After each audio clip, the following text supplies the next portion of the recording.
Glória a Deus, louvado seja o nome de Jesus. A paz do Senhor, meus queridos amados irmãos. Aqui é o irmão Gilson do canal Comunidade dos Discípulos. Bom, e vamos para o nosso segundo tópico do livro O Evangelho Encoberto, de Davi W. Deer. Louvado seja Deus. Nós já lemos sobre o Evangelho Encoberto. Agora nós vamos para o segundo tópico do primeiro capítulo, que é Diluindo o Evangelho. Aleluia. Louvado seja Deus. Vamos orar, pedir ajuda a Deus. Soberano Deus e Pai, em nome do Senhor Jesus, nós estamos aqui, Senhor, mais uma vez, para meditar na Tua palavra, para aprender do Senhor. Deus, toma o primeiro lugar, pois convém que o homem diminua e que Tu cresça. Convém que o homem desapareça e que Tu apareça. Pai, fala conosco através da Tua palavra, abençoa os nossos ouvintes, abençoa este irmão, esta irmã, abençoa este simpatizante da palavra de Deus, que ele tenha crescimento espiritual, que ele cresça na graça e no conhecimento do Senhor. Aleluia. Meus queridos, eu sou o Gilson do canal Comunidade dos Discípulos. Louvado seja Deus. Se inscreva no meu canal, dê o seu like e nos ajude a levar a palavra de Deus às demais pessoas. Amém?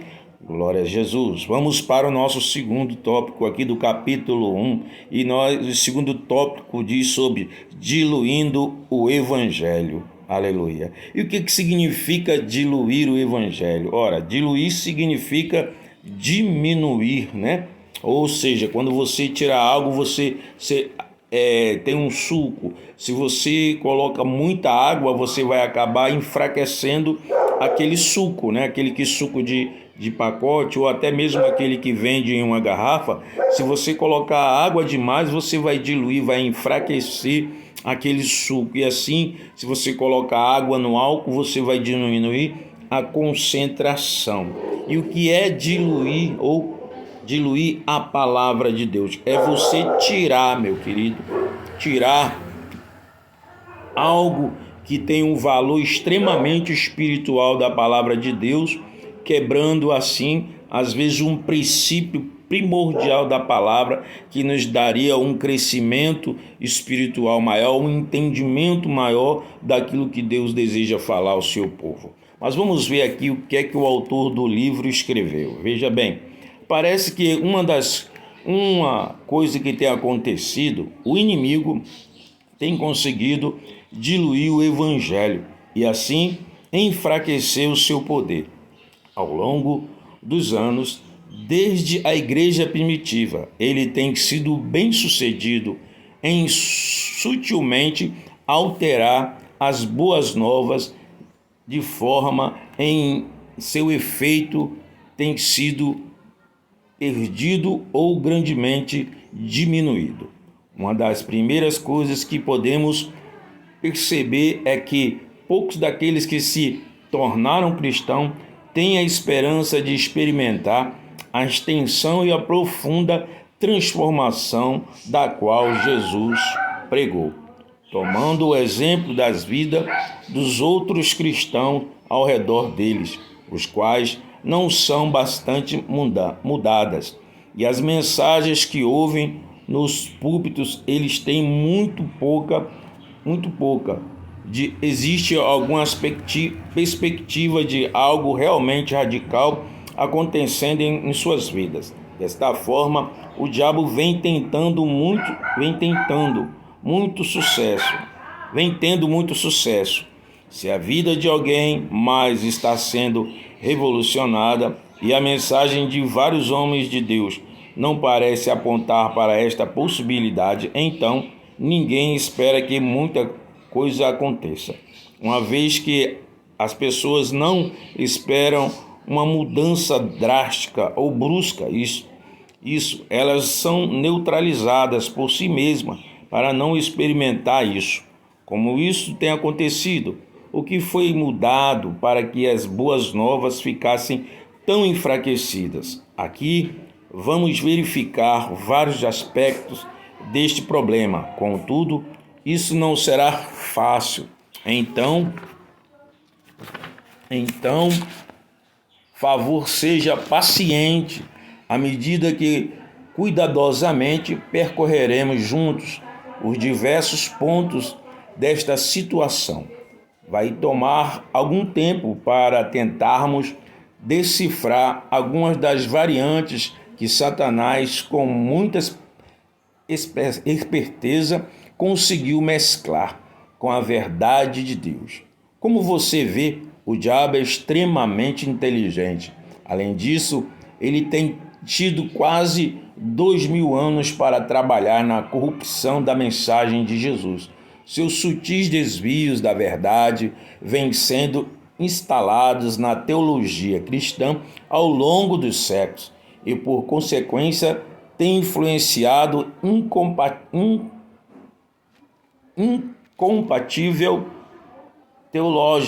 incompatíveis teólogos, pastores, pregadores, tradutores da Bíblia e muitos outros. O resultado é que a maioria dos que estão lendo este livro já traz plantado consigo, sem perceber, alguns erros ou entendimento relevante alterado sobre o que Jesus veio fazer. Talvez, sem notar, podem ter aceitado algumas verdades parciais. Alguns conceitos podem estar tão profundamente enraizados que o leitor poderia ficar raivoso ao ouvir alguém tentando mudá-los. Por vários motivos, poderia ser bastante difícil ver algo diferente do que tem pensado como verdadeiro por muitos anos. Porém, por favor, lembre-se que o propósito deste livro não é ofender, mas esclarecer. Consequentemente, gostaria de estimular a todos os leitores aqui manter a mente e o coração aberto quando terminar a leitura. Vocês não são obrigados a concordar com o que está sendo dito. Contudo, nossa oração é que Deus possa usar estas mensagens para revolucionar suas vidas, dando a vocês uma visão completamente nova do que Jesus pode fazer e fará por nós e em nós. Louvado seja o nome de Jesus Cristo. Aleluia. Meu querido, então, neste segundo tópico do primeiro capítulo, a gente vai aqui ver que o autor ele fala sobre a questão da diluição, né, do evangelho, ou seja, o evangelho ele tem perdido a sua eficácia. Por quê? Porque o inimigo tem trabalhado. O inimigo tem trabalhado aí, colocado heresias, né, dentro da palavra. O inimigo tem usado pessoas conhecedoras profundas da palavra, trazendo outros tipos de conceitos, de princípios, né, dentro da palavra de Deus, usado pessoas que aí nos púlpitos das igrejas, e as pessoas às vezes elas não percebem o erro que estão cometendo e acaba aí contribuindo para o inimigo, ajudando o inimigo. A gente vai ver essa ação quando o inimigo se apresenta diante de Eva ali no jardim do Éden, né? Quando Deus ele fala, né, para o Adão para que eles não comessem da árvore que estava no meio do jardim. Louvado seja Deus. Eu gostaria de ler com os irmãos, aleluia, o que Deus falou, né, ali nessa questão da árvore, né? Diz assim no capítulo 3, a palavra do Senhor, no livro de Gênesis, né? Quando Deus coloca ali o casal no jardim e Deus ali vai instruir Adão a respeito das coisas, né? Como Adão deveria proceder, né? Deus vai dar a ele ali alguma norma, algumas regras, né? Do viver para que ele continuasse ali tendo vida espiritual. Diz assim a palavra de Deus. A serpente era a mais astuta de todos os animais dos campos que o Senhor Deus havia feito. E aconteceu que ela questionou com a mulher: então foi isto mesmo que Deus falou? Vós não podeis comer nenhum dos frutos da árvore do jardim? Ao que declarou a mulher à serpente: nós podemos comer dos frutos da árvore do jardim, mas do fruto da árvore que está no centro do jardim, ou no meio, né? Em outras traduções, Deus disse: dele não comereis, nem tocareis, para que não morrais. A serpente então alegou à mulher: com toda certeza não morrereis. Ora, Deus sabe que no dia em que dele comerdes, vossos olhos se abrirão, e vós, como Deus, sereis conhecedor do bem e do mal. Quando a mulher observou que a árvore realmente parecia agradável ao paladar, muito atraente aos olhos, além de tudo desejável para dela se obter sagacidade, tomou do seu fruto, comeu e deu ao seu marido, que estava em sua companhia. E ele igualmente comeu. Então os olhos dos dois se abriram e perceberam que estavam nus, e em seguida entrelaçaram folhas de figueira e fizeram cintas para cobrir-se. Louvado seja Deus. Bom, meus queridos, a gente vai ver aqui que houve um acréscimo, né? Deus não diz que eles não poderiam tocar, né? Deus disse que eles não poderiam o quê? Comer da árvore que estava no meio do jardim. Tocar poderia, meu querido. Tocar poderia, eles não poderiam comer. Mas veja que ela acrescentou, e aí Satanás também, ele vai dizer: olha, vocês não vão morrer, Deus está mentindo. Pelo contrário, ele não quer que vocês sejam como eles, que vocês venham ter sabedoria, conhecimento, né? É por isso que ele não quer que você coma. E aí a gente vê, meu irmão, o trabalhar do inimigo, e qual foi a consequência disso? Que eles comeram, e os olhos deles se abriram, e eles perceberam que estavam nus e cozeram para si folhas de figueira, né? E aí depois diz a palavra de Deus que o Senhor veio na viração do dia ali conversar com Adão e Eva, mas eles se esconderam. Se esconderam por quê? Porque eles estavam em pecado, eles transgrediram a palavra de Deus. E nos dias de hoje, meu querido, é da mesma forma que o inimigo ele tem trabalhado. Ou ele acrescenta algo que não está na palavra de Deus, para que a pessoa venha correr o risco de errar, de pecar contra Deus, ou ele vai o quê? Diminuir, que é a questão de diluir o evangelho, a palavra. E a palavra de Deus, meu querido, ela tem poder. A palavra de Deus, meu querido, ela transforma. A palavra de Deus, meu querido, ela liberta. A palavra de Deus, meu querido, aleluia, ela traz vida, aleluia. Oh, louvado seja Deus. E o inimigo sabe, se você se alimentar desta palavra, você vai ser transformado, você vai ser uma pessoa renovada espiritualmente, você vai ter seu entendimento, aleluia, aberto para a palavra de Deus, mas ele trabalha o quê? Levando você ao erro. Mas veja o que diz mais a palavra de Deus aqui em Apocalipse 22. Veja o que diz a palavra de Deus, meu querido. Louvado seja Deus, aleluia. Olha o que diz a palavra de Deus.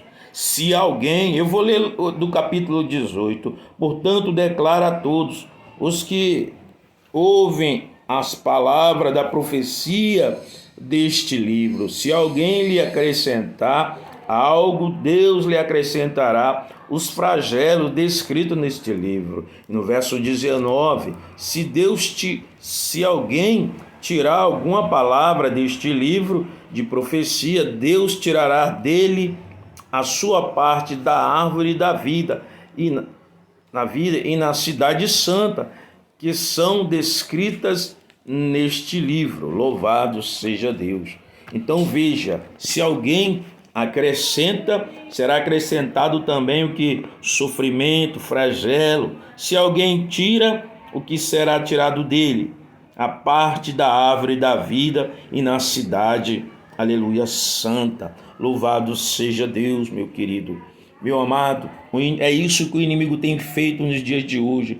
Ele tem diluído a palavra de Deus e esta palavra tem perdido o efeito. Não era para ser isso, porque a palavra de Deus, ela é vida, ela transforma, ela liberta, ela dá ao homem um entendimento. Aleluia. Jesus disse: as palavras que eu vos digo são espírito e vida. Aleluia. Jesus, ele disse: eu vim para que tenha vida e vida com abundância. O que é esta vida com abundância? É uma vida espiritual, meu amigo. Todos os dias você crescendo na graça e no conhecimento do Senhor. É Deus operando na sua vida, é você sendo um instrumento de Deus, é você fazendo a obra de Deus. Mas se essa palavra não tem efeito na sua vida, se ela tem sido diluída, você não vai crescer de forma, aleluia, considerável, benéfica, eficaz para a palavra de Deus. Muitos estão aí, meu querido, com uma palavra, vivendo uma vida estéril, não tem produzido nada. Ou seja, tem recebido palavra morta, uma palavra que não traz vida, que não produz vida, que não produz transformação, que não dá um conhecimento, aleluia, a essa pessoa. Ela não produz frutos dignos de arrependimento. Por quê? Porque ela tem recebido uma palavra que tem sido diluída, que tem perdido a sua eficácia. É por isso, veja o que diz Mateus no capítulo 5, aleluia, no verso 17, louvado seja Deus. Nós vamos destrinchar aqui, meu querido, alguns capítulos, alguns versículos da palavra de Deus. Louvado seja Deus. Não vai ficar apenas nas coisas escritas dentro do livro. Eu quero trazer aqui, ler o livro, mas eu quero trazer aqui capítulos, versículos que possam respaldar, aleluia, o que o autor ele tem falado dentro da palavra de Deus. De Mateus, capítulo 5, verso 17 diz: não penses que vim destruir a lei ou os profetas. Eu não vim para anular, mas vim para cumprir. Aleluia. E o verso 18: com toda certeza vos afirmo que até que os céus e a terra passem, nenhum ou mínimo terço se omitirá da lei até que tudo se cumpra. E no verso 19: qualquer, pois, que violar um destes menores mandamentos e assim ensinar aos homens, será chamado o menor no reino do céu. Aquele, porém, que os cumprir e ensinar, será chamado grande no reino do céu. Meu querido, a palavra de Deus é feita para a gente obedecer, para a gente cumprir, para a gente poder viver a palavra de Deus. Nós não podemos deixar de cumprir a palavra de Deus, os preceitos, os mandamentos, os estatutos, porque é a palavra de Deus que nos transforma e que nos dá vida, e vida com abundância. Vamos voltar para Apocalipse, no mesmo capítulo 22. Aleluia, louvado seja Deus. No capítulo 22 e no verso 17, veja o que diz. Você tem sede, meu querido, da palavra de Deus? Então, se você tem sede, você tem que meditar nesta palavra de dia e de noite. Olha, diz assim: o Espírito e a noiva proclamam, vem, e todo aquele que ouve e responde, vem. Quem sentir sede, venha, todos quantos desejam, venham e recebam de graça a água da vida.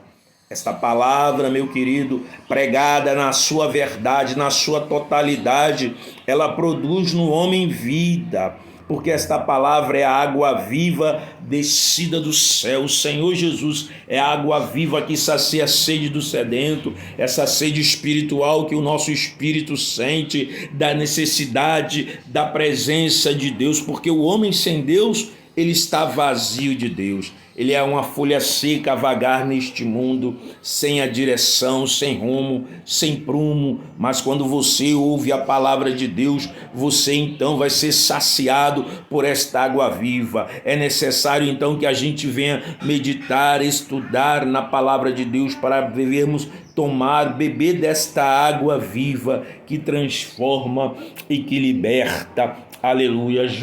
Veja o que diz João 6,63. João capítulo 6. Aleluia. Louvado seja Deus. Oh, glória a Deus. Versículo 63. E o Espírito que dá vida à carne, em nada se aproveita. As palavras que eu vos tenho dito são espírito, que eu tenho dito são espírito e são vida.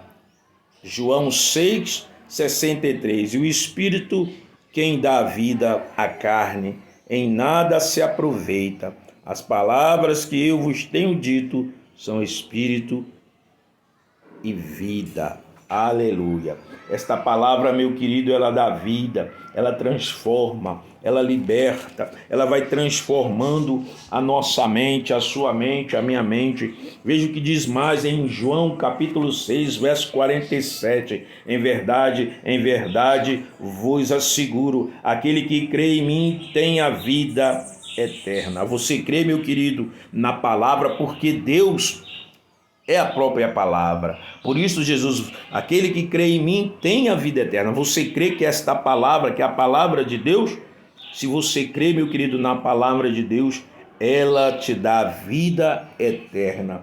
Por isso, meu querido, é importante a gente meditar na palavra de Deus, a gente estudar a palavra de Deus. Mas eu não sou teólogo. Meu irmão, pegue uma Bíblia, compre um caderno, uma caneta, vá anotando, compre um dicionário. Eu sei que você às vezes não tem condições de comprar, mas vai estudando em casa, peça ao Espírito Santo para te ajudar, para te ensinar. Aleluia, porque é através do Espírito Santo, uma vida de oração, uma vida de consagração, jejum e aí leitura, você vai, Espírito Santo, eu não conheço grego, eu não conheço hebraico, eu não tenho livros, dicionários para me ensinar. Espírito Santo me ensina, e o Espírito Santo, meu querido, com certeza ele vai te ajudar, porque ele é o mais interessado em que você venha conhecer a verdade. Ele diz: conhecereis a verdade e a verdade vos libertará. Quando nós conhecemos a verdade em Cristo Jesus, nós vamos ser libertos de todo o mal, de todo o poder das trevas, de toda a força maligna, de todo o conhecimento contrário à palavra de Deus. Meu querido, não deixe que esta palavra ela seja diluída na sua vida, mas busque a Deus, procure meditar. Quando alguém estiver pregando na sua igreja ou num culto campal, meu irmão, seja como um crente beriano, vai verificando, vai analisando, vê se aquilo que ele está falando coincide com as coisas que está escrita nas Sagradas Escrituras, meu querido. Não vá se alimentar de comida estragada, que vai te fazer mal. Se você comer uma comida estragada, o que é que ela vai fazer mal em você? Ela vai te levar para um hospital. E às vezes, consequentemente, vai trazer o que? Morte. É assim, quando a gente se alimenta de uma palavra que não procede de Deus, esta palavra não produz o efeito necessário. É uma palavra estéril, uma palavra sem vida, ou seja, uma palavra que não está imbuída do Espírito Santo. Consequentemente, ela não vai trazer transformação, não vai trazer libertação, não vai trazer cura, e aí a pessoa vai ficar ainda morta espiritual. Vai estar ainda pode cair na CTI espiritual, seu espírito ainda vai estar morto, em vez de ter vida.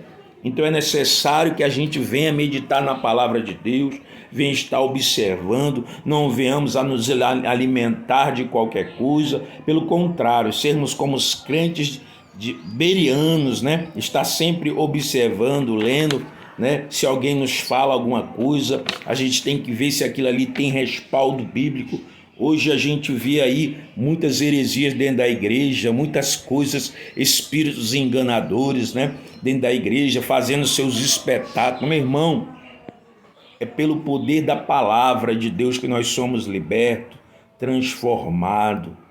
Nós temos que ter sabedoria e pedir a Deus o discernimento de espírito, para saber quando o homem está falando pelo poder de Deus, pelo Espírito Santo, se é do homem ou se é de demônio, para que a gente não caia na heresia. Hoje existem muitas movimentações dentro de igreja. Eu vejo aí, às vezes, nas redes sociais, irmão dando aquele salto lá de cima do altar, pulando do altar. É gente, Deus me perdoe, meu querido, com tanta coisa, tanto absurdo dentro da igreja, falsas visões, falsas revelações, só promessa de chave, de casa, de prosperidade.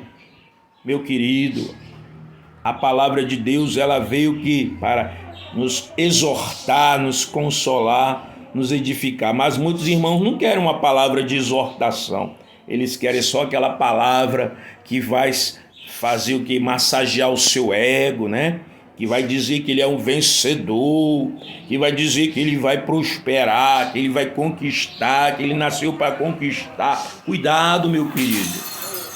Jesus, ele disse: no mundo tereis aflição, mas tem de bom ânimo, eu venci o mundo. Cuidado com as falsas profecias de espíritos enganadores, mas busque, aleluia, o respaldo na palavra de Deus, se aquilo está alinhado com a palavra do Senhor Jesus Cristo. Amém? Que Deus abençoe a sua vida, meu querido, a sua família, que Deus lhe oriente, lhe instrua, lhe guie na toda a verdade, na verdade dele, não na verdade dos homens, mas na verdade dele que conduz ao céu. Eu sou o caminho, a verdade e a vida. Quem? Jesus. Amém? Deus abençoe a sua vida, nossas vidas, em nome de Jesus. Compartilhe, aleluia, este assunto com seus irmãos, com seus amigos, com seus familiares, amém? E ajude o nosso canal a ser divulgado, a ganharmos almas para Cristo, em nome de Jesus. Nós vamos dar continuidade a este assunto. O próximo tópico, meu querido, é modificando a mensagem. Será o nosso próximo tópico deste assunto, deste livro. Amém? Glória a Deus e aleluia.